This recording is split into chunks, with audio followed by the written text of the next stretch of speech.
Hello everyone, welcome to all of you. देखिए, UPSC का क्या है कि जो एसए पेपर है वो हम ऑलरेडी क्या है डिस्कस कर रहे हैं कि भाई एसए किस तरह से आए थे, फिलोसफिकल थे, नहीं थे। अगर फिलोसफिकल हैं तो आपको फिलोसफिकल एसेस कैसे हैंडल करने हैं, किस तरह से आप फिलोसफिकल प्रॉम्प्ट। आज के हम एथिक्स पेपर की डिफिकल्टी लेवल को क्या स्टडी करेंगे। इसके बारे में ये कहा जा रहा है कि पेपर इज शॉकिंग, ठीक है, कि पेपर बहुत शॉकिंग है, पेपर इस तरह का है। देखिए, मैं यहाँ पर इस बात पे डिस्कस नहीं करूंगा कि डिफिकल्टी लेवल कितना है कितना नहीं है।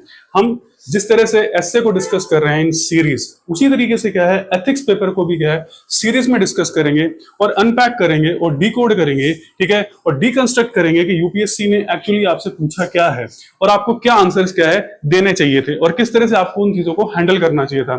फिर उसके बाद आप खुद डिसाइड कीजिएगा कि डिफिकल्टी लेवल कितना है, सिंपल है, इजी है, मॉडरेट है, डिमांडिंग है या फिर चैलेंजिंग है। ठीक है, तो हम इसको क्या करेंगे डिस्कस। अब देखिए, यहां पर इंपॉर्टेंट चीज है कि एथिक्स में क्या है कि आपको अलग तरीके से क्या क्वेश्चंस करने होते हैं। जब आप केस स्टडी कर रहे होते हैं तो अलग तरीके से आपको हैंडल करना होता है, और जब सेक्शन ए के अंदर काम कर रहे होते हैं, सेक्शन ए के क्वेश्चंस को आप हैंडल कर रहे होते हैं, तो आपको अलग तरीके से उन चीजों को क्या हैंडल करना होता है।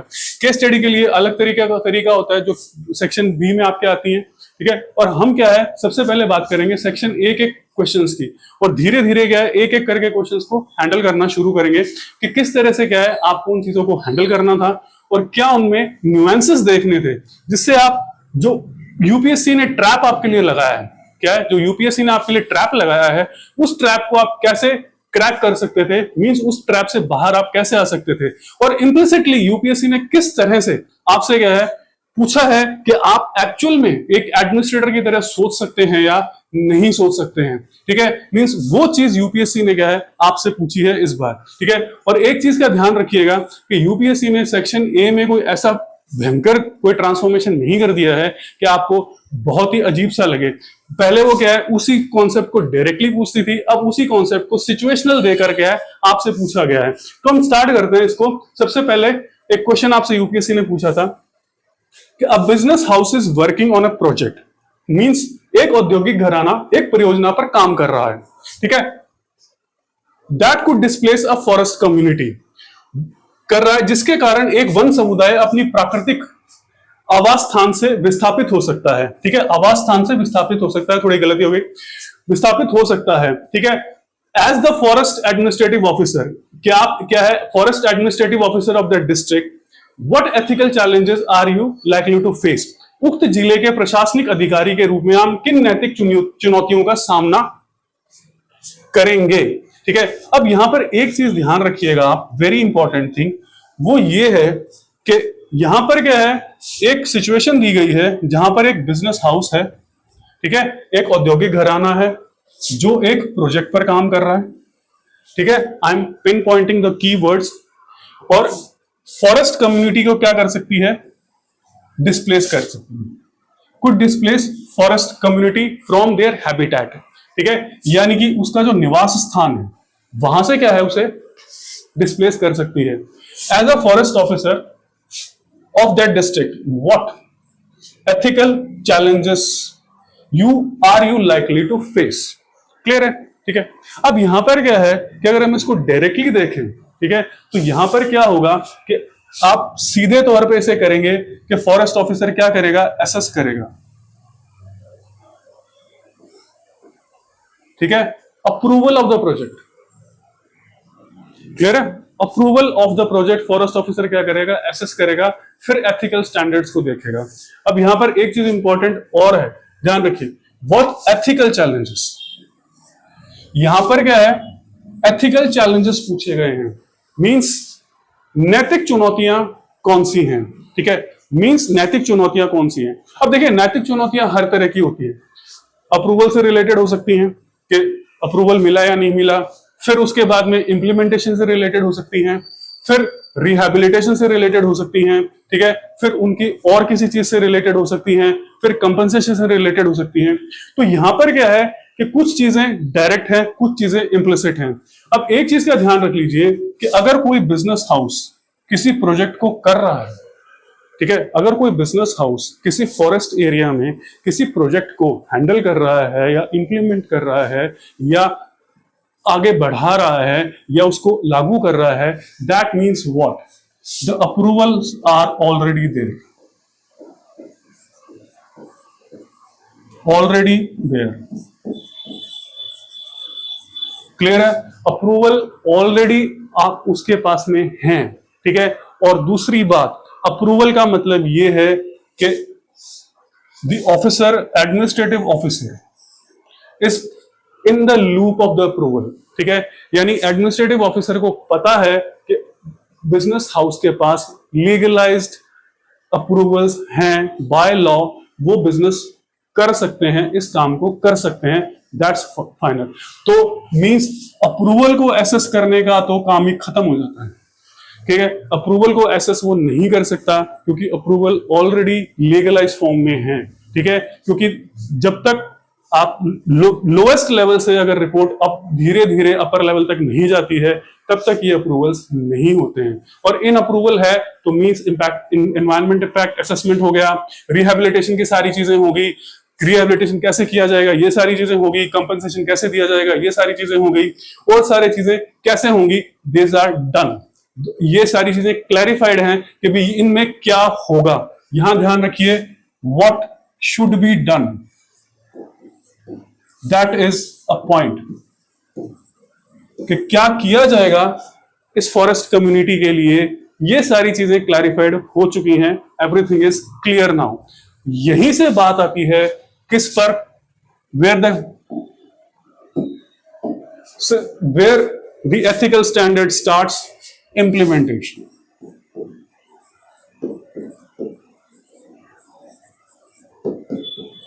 ठीक है, एथिकल स्टैंडर्ड शुरू होते हैं इम्प्लीमेंटेशन से, कि जो भी फॉरेस्ट कम्युनिटी को दिया जाना है, क्लियर है, फॉरेस्ट कम्युनिटी को जो भी दिया जाना है, चाहे वो रिहैबिलिटेशन हो, चाहे वो कंपनसेशन हो, किसी भी तरह से, ठीक है, that brings is the core issue. तो ध्यान रखिएगा, ये सारा का सारा क्या है, कोर इश्यू है। यहीं पर क्या है, सारे एथिकल स्टैंडर्ड्स, सारे एथिकल न्यूएंसेस, सारी एथिकल चीजें, सारी चीजें क्या होती हैं, कवर होती हैं, ठीक है। अब यहां पर क्या है, दो चीजें इंपॉर्टेंट है। एक तो जो गवर्नमेंट की तरफ से सारा काम करना है, जिसके लिए द ऑफिसर इज रिस्पॉन्सिबल, यहां पर क्या है, उसकी responsibility and accountability and above all integrity cover होती है। क्या होती है, उसकी रिस्पॉन्सिबिलिटी मीन्स उत्तरदायित्व आता है, उसकी अकाउंटेबिलिटी वही चीज है, ठीक है, वो कितना उत्तरदायी है, और उसकी इंटेग्रिटी, वो सत्यनिष्ठ कितना है, ठीक है। इंटेग्रिटी कितनी है मींस वास्तव में जिस तरह से काम इंप्लीमेंटेशन किया जाना चाहिए था, उस तरह से इंप्लीमेंटेशन किया गया है या नहीं है। अब यहां पर इंप्लीमेंटेशन देखिए दो तरह से है, एक तो इंप्लीमेंटेशन है प्रोजेक्ट का, और एक इंप्लीमेंटेशन है रिहैबिलिटेशन का, ठीक है। अब ध्यान रखिएगा, हम सिर्फ इसको डिस्कस कर रहे हैं, वी आर डिस्कसिंग इट। अब इसको किस तरह से बनाना है, ये आपका काम है। डायरेक्टली पहली बात फिर से मैं डिक्लेयर कर दूं कि हमने इसको से पहले अनपैक किया है, इम्प्लिसिट चीजों को देखा है, और इम्प्लिसिट चीज सबसे पहले ये आती है कि बिजनेस हाउस अगर कोई काम कर रहा है, क्योंकि कोई भी बिजनेस हाउस जो होता है ना, ठीक है, वो उसका काम होता है बिजनेस करना, प्रॉफिट कमाना, ना कि लीगल मैटर्स में फंस जाना।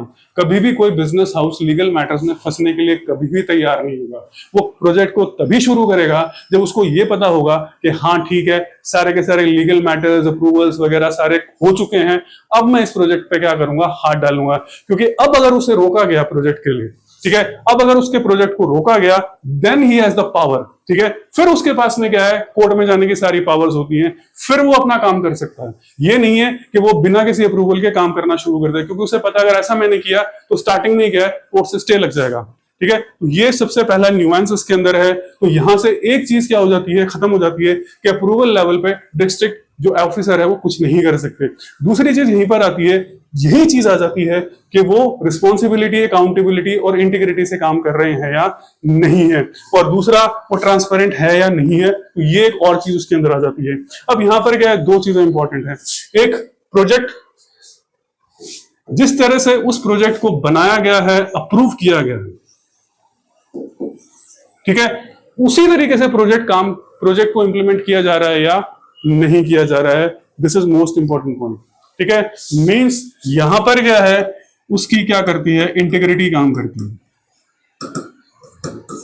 ठीक है। मींस जो प्रोजेक्ट किया जा रहा है, प्रोजेक्ट को इंप्लीमेंट किया जा रहा है, प्रोजेक्ट को खड़ा किया जा रहा है, वो जितना इन्वायरमेंटल इंपैक्ट असेसमेंट किया गया है उतने पर ही है, या कहीं ज्यादा नुकसान तो नहीं कर रहा है इन्वायरमेंट को।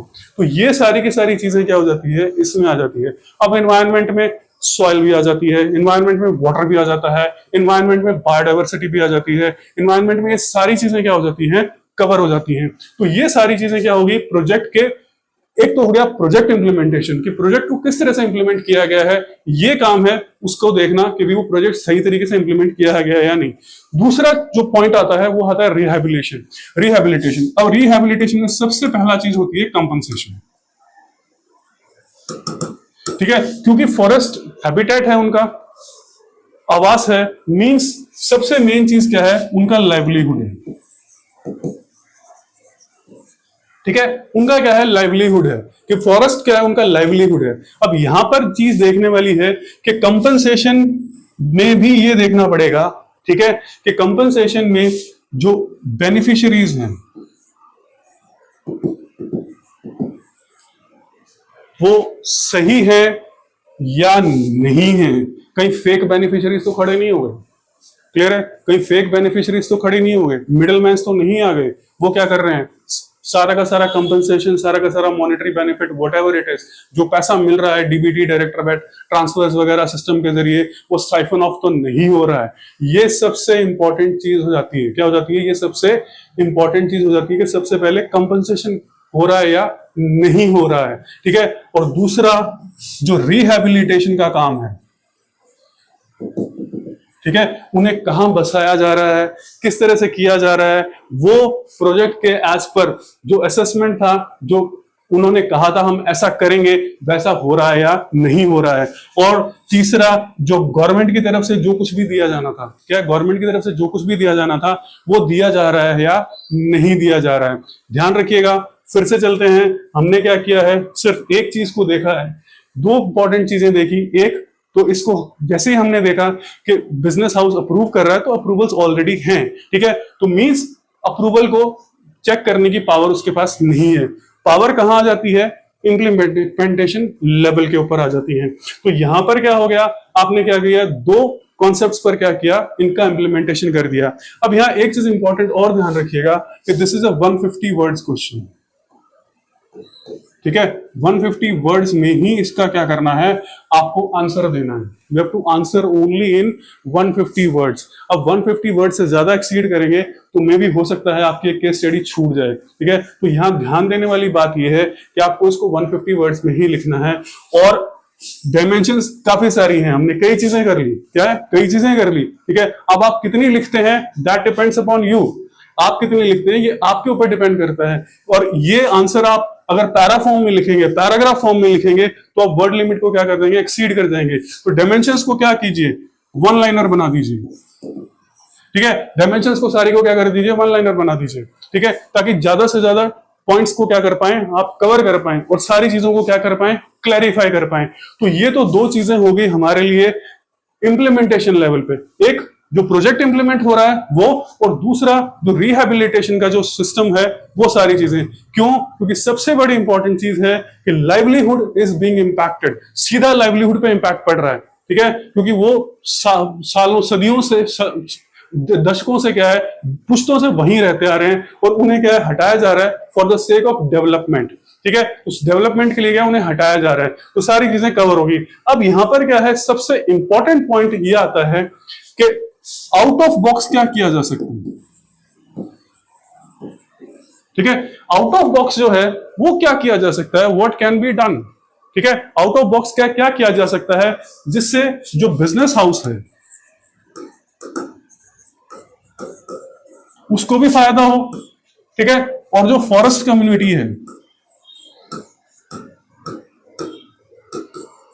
उसकी भी क्या है, लाइवलीहुड पे इंपैक्ट ना पड़े। ठीक है, उसकी भी लाइवलीहुड पे क्या हो, इंपैक्ट ना पड़े, क्या ना पड़े। तो यहां पर क्या है कि एक काम किया जा सकता है कि जो ऑफिसर है अपने इन्फ्लुएंस, ठीक है, इन्फ्लुएंस का इस्तेमाल करके, ठीक है, क्यों, क्योंकि क्या है, प्रोजेक्ट इंप्लीमेंटेशन का जो बिजनेस हाउस है उसे क्या करना है, ऑफिसर से डे टू डे क्या है, डीलिंग करनी है, क्या है, डे टू डे उस ऑफिसर से क्या करनी है, डीलिंग करनी है। ठीक है, डे टू डे कुछ गवर्नमेंट से काम करवाने हैं, कुछ और करने हैं। अगर मान लीजिए कोई काम 1 महीने भी डिले हो जाता है तो बिजनेस हाउसेस को क्या बहुत ज्यादा नुकसान होता है। ठीक है, उनका प्रोजेक्ट अगर डिले होता है तो रिटर्न्स में प्रॉब्लम आती है। अब यहां ध्यान रखिएगा, इन्फ्लुएंस का इस्तेमाल सिर्फ और सिर्फ परसुएड करने के अंदर है, समझाने में है। ठीक है, फोर्स नहीं करना है, क्लियर है, ध्यान रखिएगा, सिर्फ समझाना है, प्रॉपरली बताना है कि इससे क्या होगा, आप फॉरेस्ट कम्युनिटी को तो फायदा होगा ही होगा, पर आपको भी क्या होगा, डबल फायदा होगा। ठीक है, वो ये कर सकते हैं, फॉरेस्ट बिजनेस हाउस को कह सकते हैं डू वन थिंग, क्योंकि फॉरेस्ट कम्युनिटी की वजह से क्या है, वो जंगल थे, ठीक है, अभी तक सेफ थे, सिक्योर थे, सारी चीजें थी, ठीक है, उनमें बायोडाइवर्सिटी व्हाटएवर इज हम कह सकते हैं। तो आप एक काम कीजिए, इनका लाइवलीहुड इंपैक्ट ना हो, ठीक है, लाइवलीहुड जो है वो इंपैक्ट ना हो, तो इनके लिए क्या कीजिए, एक स्किल डेवलपमेंट इंस्टीट्यूशन खड़ा करने के लिए क्या कर दीजिए, एक एमओयू बना लीजिए। क्या कर दीजिए, एक एमओयू बना लीजिए कि आप क्या करेंगे। ठीक है, क्योंकि क्या है, देखिए ध्यान रखिएगा कि कोई भी प्रोजेक्ट क्या है पहले दिन खड़ा नहीं हो जाता। ठीक है, किसी भी प्रोजेक्ट को खड़ा करने में, पूरी तरीके से क्रिटिकल स्टेट में लाने में 2, 3, 4, 5, 10 साल लग जाते हैं। क्या 2, 3, 4, 5 साल 10 साल लग जाते हैं। ऐसा नहीं है कि जैसे वो विश्वकर्मा ने एक छड़ी घुमाई और प्रोजेक्ट खड़ा हो गया, ऐसा नहीं होता है। ठीक है, तो प्रोजेक्ट को खड़ा करने में 2, 3, 4, 5 साल लग जाते हैं। तो उस कंडीशन में क्या है कि उन्हें ये कहा जा सकता है, क्योंकि इनके लाइवलीहुड इंपैक्ट हो रहे हैं, ये बेचारे कहां जाएंगे। ठीक है, ये इनका जो जीवन मरण भी फॉरेस्ट के ऊपर ही है। तो आप एक काम कीजिए, स्किल डेवलपमेंट एक इंस्टीट्यूशन खड़ा कीजिए अपने पैसों से। ठीक है, आपके सीएसआर जो सिस्टम होता है क्या होता है, उससे क्या कीजिए, एक स्किल डेवलपमेंट इंस्टीट्यूट बनाइए जो क्या करे, इनमें स्किल्स का डेवलप करे। ठीक है, और स्पेसिफिकली आपके जो प्रोजेक्ट में स्किल्स की जरूरत है, क्या है, आपके प्रोजेक्ट में जो स्किल्स की जरूरत है उनको यहां क्या है, ज्यादा फोकस किया जाए। क्या किया है, उनको यहां पर क्या किया जाए, ज्यादा फोकस किया जाए, ताकि आपको क्या है, लोकलाइज्ड लेबर मिले। ठीक है, लोकलाइज्ड लेबर मिले आपको। जब लोकलाइज्ड लेबर मिलेगी तो लेबर को आपको बाहर से बुलाना नहीं पड़ेगा, उनके लिए एक्स्ट्रा फैसिलिटी डालनी नहीं पड़ेगी। और अगर इनको लाइवलीहुड मिलेगा, ठीक है, क्योंकि देखिए बात सारी की सारी लाइवलीहुड पर ही आती है। क्या है, लाइवलीहुड पर आती है। अगर किसी के लाइवलीहुड को इंपैक्ट ना करते हुए, यानी जो पहले ही लाइवलीहुड अगर उनका पास में है, अगर उतना उनको प्रोवाइड करते हुए अगर आप किसी से कोई चीज डिमांड करेंगे ना, तो वो ज्यादा उसका अपोज नहीं करेंगे। तो अगर आप ये काम कर देते हैं, ठीक है, and this is not in any, ये क्या है, किसी भी प्रायर में नहीं है, किसी भी प्रायर कंडीशन में नहीं है। आज तक अभी तक क्या है कि बिजनेस हाउस ने ऐसा नहीं कहा हम ये कर देंगे, but as an officer on ethical grounds, ठीक है, आप उसको क्या कर सकते हैं, परसुएड कर सकते हैं, उसको इन्फ्लुएंस कर सकते हैं कि आप क्या करेंगे। तो अगर ऐसा होता है, दिस हैपेंस, तो दोनों को क्या होगा, फायदा होगा। बिजनेस हाउस को क्या मिलेगा, चीप लेबर मिलेगा, लोकलाइज लेबर मिलेगा, और फॉरेस्ट कम्युनिटी की क्या है, लाइवलीहुड इंपैक्ट नहीं होगी। मानते हैं 5 महीने, 6 महीने, 10 महीने के लिए इंपैक्ट होगी या साल भर के लिए होगी, तो उतने में क्या है, इन्हें मॉनेटरी कंपनसेशन दिया जा रहा है। ठीक है, मॉनेटरी कंपनसेशन क्या है, दिया जा रहा है। और यहां पर क्या है स्पेशली, क्या है यहां पर क्या है स्पेशली, जो फीमेल्स हैं उनका अगर आप स्किल डेवलपमेंट करते हैं, क्या उनका अगर आप स्किल डेवलपमेंट करते हैं तो ज्यादा क्या होगा, फॉरेस्ट कम्युनिटी का क्या होगा, को क्या होगा, फायदा होगा। मींस अगर आप इस तरह से हम काम करते हैं तो ऑपोजिशन भी इसका कम होगा, क्या इसका क्या होगा, ऑपोजिशन भी क्या होगा, कम होगा। ठीक है, तो ये चीज क्या है इसके अंदर आ रही है आपके पास, क्या आ रही है इसके अंदर आ रही है आपके पास। अब ये आपके ऊपर है कि इन जितने भी डायमेंशंस हैं आप उनको किस तरह से क्या है यूज कर रहे हैं, यू आर यूजिंग देम। अब यहां पर आपके ऊपर है कि आप कितने डायमेंशंस लिखते हैं और कितने करते हैं, क्योंकि 150 वर्ड्स में आप कितना लिख पाते हैं ये आपके ऊपर है, और कितना उसमें न्यूएंस ले आते हैं ये भी आपके ऊपर डिपेंड करता है। अगर आप इसको पैराग्राफ फॉर्म में लिखेंगे तो ये आपका 300-400 वर्ड में चला जाएगा, तो आपको सिर्फ 150 वर्ड ही लिखने हैं, तो छोटा सा आपके पास कंफ्यूजन आ जाएगा कि अगर आप इस तरह से किया जाता है, ठीक है, तो दोनों को क्या होता है, फायदा आता है। 1.5-2 लाइन का कंक्लूजन आ जाएगा, फिर स्टार्टिंग में आप लिख सकते हैं कि ये प्रॉब्लम है, या और यहां पर क्या आपको स्टेक होल्डर वगैरह वगैरह लिखने की जरूरत नहीं। अगर आप लिख भी देते हैं तो स्टेक होल्डर्स दो आ जाते हैं, ठीक है, एक फॉरेस्ट कम्युनिटी, बिजनेस हाउस, और एक क्या है द एडमिनिस्ट्रेटिव ऑफिसर, क्या है, तो वो आपके पास स्टेक होल्डर आ जाएंगे। छोटे छोटे पॉइंट्स में क्या है आप इसको लिख सकते हैं, क्या कर सकते हैं, लिख सकते हैं। ठीक है, अब हम बात कर लेते हैं, 2 और क्वेश्चंस आपसे पूछे गए थे, क्या 2 और क्वेश्चंस आपसे पूछे गए थे, हम एक एक करके करते जाएंगे। ठीक है, तो वो क्वेश्चंस हम ले लेते हैं यहां पर। ठीक है, 2 और क्वेश्चंस पूछे गए थे, इन्हें हम अभी डिस्कस नहीं करेंगे, विल नॉट डिस्कस, अभी नहीं करेंगे। ठीक है, तो अब जैसे हमने पिछला क्वेश्चन डिस्कस किया है, वी हैव डिस्कस पिछला क्वेश्चन, लास्ट क्वेश्चन डिस्कस किया है, उसी तरीके से क्या है आपको न्यूएंसेस निकालने हैं, क्या है न्यूएंसेस निकालने हैं, इम्प्लिसिट क्या है, एक्सप्लिसिट क्या है, सारी चीजें क्या है आपको निकालनी है। तो एक नया आ जाता है, owing to paucity of time, ठीक है, समय के अभाव में, a professor generates a PhD evaluation report. विश्वविद्यालय का एक प्रोफेसर कृत्रिम बुद्धिमत्ता की मदद से एक पीएचडी का मूल्यांकन का प्रतिवेदन लेकर and submits it with some modification, लेकर और उसे कुछ संशोधन कर जमा कर देता है। ठीक है, discuss this from the perspective of accountability and integrity. तो यहां पर ध्यान रखिएगा, 2 चीजें आपको इंपॉर्टेंट रखनी है। एक तो ये वर्ड रखना है कि उसकी अकाउंटेबिलिटी कितनी है, और अकाउंटेबिलिटी का मतलब क्या है, मींस जिसको हम जवाबदेही या उत्तरदायित्व कह रहे हैं वो है, और दूसरा उसकी इंटेग्रिटी। ठीक है, अपने काम के प्रति सत्यनिष्ठा कितनी है, क्लियर है, अपने काम के प्रति उसकी सत्यनिष्ठा जो है वो कितनी है, ये पॉइंट आपके पास में है। और इन 2 पॉइंट्स को देखकर, ठीक है, डिफरेंट एस्पेक्ट्स को देखकर आपको इसमें निकालना है कि क्या सिनारियो हो सकता है कि अच्छा काम किया है या नहीं किया है, तो वो आपको निकालना है। अब दूसरा पॉइंट, एक और पॉइंट ले लेते हैं हम, एक और क्वेश्चन ले लेते हैं। An endangered tribe has developed a severe skeleton deformity. एक विलुप्त प्राय जनजाति गहन कंकालीय विरूपता से ग्रस्त है। ठीक है, university research has identified a mineral supplement as a possible remedy. एक विश्वविद्यालय शोध ने एक खनिज पूरक को इसके संभावित उपचार के लिए चिन्हित किया है। 2 clinical trials are yet to be conducted. यद्यपि इसका चिकित्सीय परीक्षण होना अभी शेष है। Should the district magistrate use this research on the tribe? क्या जिला अधिकारी को इस शोध का उपयोग इस जनजाति पर करवाना चाहिए? Discuss from the perspective of medical and administrative ethics. कौन से एथिक्स? मेडिकल और एडमिनिस्ट्रेटिव। ठीक है, आयुर्वैज्ञानिक यानी आयु के विज्ञान से संबंधित, और प्रशासनिक, ये 2 नैतिकताएं आपको ध्यान रखनी है, निकालनी है।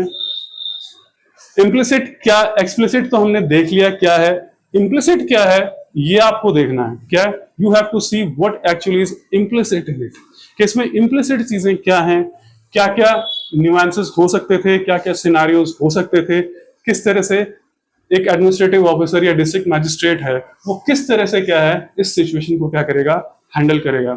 थिंक अबाउट इट, सोचिएगा इसके बारे में। ठीक है, हम क्या है नेक्स्ट जो वीडियो होगा, ठीक है, नेक्स्ट जो हमारा सेशन होगा, नेक्स्ट क्लास होगी, उसके अंदर इन दो चीजों को क्या करेंगे, अच्छी तरीके से न्यूएंस फॉर्म में बिल्कुल उसी तरह से डिस्कस करेंगे जैसे हमने क्या किया था, बिजनेस हाउस के प्रोजेक्ट को क्या है डिस्कस किया, उसी के तरीके से क्या करेंगे, हम इसे डिस्कस करेंगे। ठीक है, तो आज के वीडियो में इतना ही, मिलेंगे नेक्स्ट वीडियो में। Thank you for watching the video.